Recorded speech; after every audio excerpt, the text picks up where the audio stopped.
ನಮಸ್ತೆ.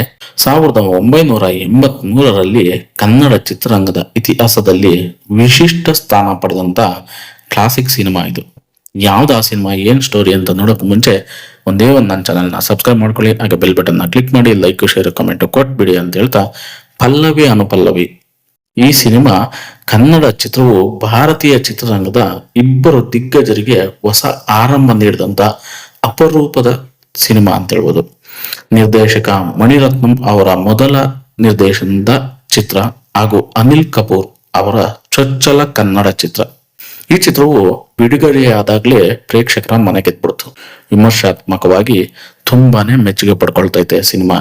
ಹಾಗೆ ಮಣಿರತ್ನಂ ಅವರ ನಿರ್ದೇಶನ ಜನ ಇಷ್ಟಪಡ್ತಾರೆ. ಅನಿಲ್ ಕಪೂರ್ ವಿಜಯ್ ಆಗಿ, ಲಕ್ಷ್ಮಿ ಅವರು ಅನು ಆಗಿ, ಕಿರಣ್ ವೈರ್ಲೆ ಮಧು ಆಗಿ ಈ ಸಿನಿಮಾದಲ್ಲಿ ನಟಿಸ್ತಾರೆ. ಸಂಗೀತ ಇಳೆಯರಾಜ. ಈ ಸಾಂಗ್ಗಳು ನೀವು ಕೇಳಿದ್ರೆ ತುಂಬಾನೇ ಅದ್ಭುತ ಸಾಂಗ್ಗಳು. ಯಾಕಂದ್ರೆ ನಗು ಎಂದಿದೆ ಮಂಜಿನ ಬಿಂದು ಅಂತಕ್ಕಂಥ ಹಾಡು ಈಗಲೂ ಜನ ಇಷ್ಟಪಡ್ತಾರೆ. ಇಳೆಯರಾಜ ಅವರ ಸಂಗೀತ ಜನ ಯಾವ ಕಾಲಕ್ಕೂ ಇಷ್ಟಪಡ್ತಾರೆ. ಹಾಗೆ ವಿಜಯ್ ಎಂಬ ಯುವಕ ತನ್ನ ಕಾಲೇಜು ಪ್ರೇಯಸಿ ಮಧು ಅನ್ನೋ ಹುಡುಗಿನ ಪ್ರೀತಿಸ್ತಾ ಇರ್ತಾನೆ.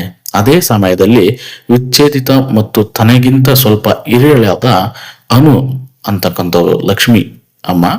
ಸೊ ಅನು ಅಂತಕ್ಕಂಥ ಮಹಿಳೆಯೊಂದಿಗೆ ಅವನಿಗೆ ಸ್ನೇಹ ಬೆಳೆದಿತ್ತೆ. ಪ್ರೀತಿ, ಆಕರ್ಷಣೆ, ಮಾನಸಿಕ ಗೊಂದಲ ಮತ್ತು ಸಾಮಾಜಿಕ ಒತ್ತಡಗಳು ಇವೆಲ್ಲ ಚಿತ್ರದ ಕಥೆ ಹೃದಯ ಭಾಗ ಅಂತ ಹೇಳ್ಬೋದು. ಹಾಗೆ ಮಣಿರತ್ನಂ ಅವರಿಗೆ ಆರಂಭದಲ್ಲಿ ಕನ್ನಡ ಭಾಷೆ ಬರ್ತಾ ಇರಲಿಲ್ಲ. ಆದ್ರೆ ಶೂಟಿಂಗ್ ನಡುವೆ ಭಾಷೆ ಕಲ್ತರು. ಅನಿಲ್ ಕಪೂರ್ ಮತ್ತು ಕಿರಣ್ ವೈರ್ಲೆ ಅವರಿಗೂ ಕನ್ನಡ ತಿಳಿದಿರಲಿಲ್ಲ. ಸಹಾಯಕ ನಿರ್ದೇಶಕರ ಸಹಾಯದಿಂದ ಸಂಭಾಷಣೆಗಳನ್ನ ನಿರ್ವಹಿಸಲಾಯಿತು.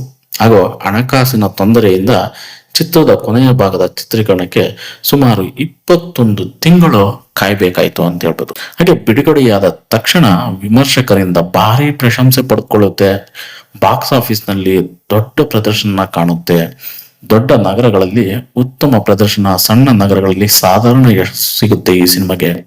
ಕರ್ನಾಟಕ ರಾಜ್ಯ ಚಲನಚಿತ್ರ ಪ್ರಶಸ್ತಿಗಳು ಅತ್ಯುತ್ತಮ ಚಿತ್ರಕ್ಕೆ ಮಣಿರತ್ನಂ ಅವರಿಗೆ ಸಿಗುತ್ತೆ. ಅತ್ಯುತ್ತಮ ಛಾಯಾಗ್ರಹಣ ಬಾಲು ಮಹೇಂದ್ರ ಅವರಿಗೆ ಸಿಗುತ್ತೆ. ಅತ್ಯುತ್ತಮ ಸಂಭಾಷಣೆ RN ಜಯಗೋಪಾಲ್ ಅವರಿಗೆ ಕರ್ನಾಟಕ ರಾಜ್ಯ ಚಲನಚಿತ್ರ ಪ್ರಶಸ್ತಿಗಳು ಆ ಕಾಲದಲ್ಲಿ 1983ರಲ್ಲಿ ಸಿಗುತ್ತೆ. ಇಳೆಯರಾಜ ಅವರ ಸಂಗೀತ ಮತ್ತು ಹಿನ್ನೆಲೆ ಸಂಗೀತಕ್ಕೆ ಆತ್ಮ ನೀಡಿತು ಅಂತ ಹೇಳ್ಬೋದು. ಮಣಿರತ್ನಂ ಹಾಗೂ ಇಳೆಯರಾಜ ಅವರ ಯಶಸ್ವಿ ಜೋಡಿಯ ಆರಂಭ ಇದೇ ಚಿತ್ರದಿಂದ ಸ್ಟಾರ್ಟ್ ಆಗುತ್ತೆ. ಹಾಗೆ ನಟಿ ಲಕ್ಷ್ಮಿ ಅವರೇ ಅನಿಲ್ ಕಪೂರ್ ಅವರನ್ನು ನಾಯಕನ ಪಾತ್ರಕ್ಕೆ ಶಿಫಾರಸ್ ಮಾಡ್ತಾರೆ ಆ ಕಾಲದಲ್ಲಿ ಅಂತ ಹೇಳ್ಬೋದು. ನಾಯಕಿಯಾಗಿರ್ತಕ್ಕಂಥ ಲಕ್ಷ್ಮಿ ಅಮ್ಮ ಆಗಿನ ಕಾಲದಲ್ಲಿ ಅನಿಲ್ ಕಪೂರ್ ಅವ್ರನ್ನ ನಾಯಕನ ಪಾತ್ರಕ್ಕೆ ಶಿಫಾರಸ್ ಮಾಡ್ತಾರೆ ಇಳೆಯರಾಜ ಅವ್ರಿಗೆ ಮತ್ತೆ ಮಣಿರತ್ನಂ ಸರ್ ಅವ್ರಿಗೆ. ಸೊ ಹಾಗಾಗಿ ಈ ಸಿನಿಮಾ ಪಲ್ಲವಿ ಅನುಪಲ್ಲವಿ ಅನ್ನೋ ಸಿನಿಮಾ ಮೂಡಿ ಬರುತ್ತೆ. ಪಲ್ಲವಿ ಅನುಪಲ್ಲವಿ ಒಂದು ವಿಭಿನ್ನ ಕಥಾಹಂದರ, ಸೂಕ್ಷ್ಮ ಮಾನಸಿಕ ವಿಶ್ಲೇಷಣೆ ಮತ್ತು ತಾಂತ್ರಿಕವಾಗಿ ಶ್ರೀಮಂತವಾಗಿದ್ದ ಚಿತ್ರ. ಇದು ಕನ್ನಡ ಚಿತ್ರರಂಗದಲ್ಲಿ ತನ್ನದೇ ಆದ ಛಾಪು ಮೂಡಿಸ್ತಾ ಇದೆ ಆಗಿನ ಕಾಲದಲ್ಲಿ. ಇಂದಿಗೂ ಕ್ಲಾಸಿಕ್ ಎಂದು ಗೌರವಿಸಲ್ಪಡುವ ಅಮೂಲ್ಯ ಸಿನಿಮಾ ಪಲ್ಲವಿ ಅನುಪಲ್ಲವಿ.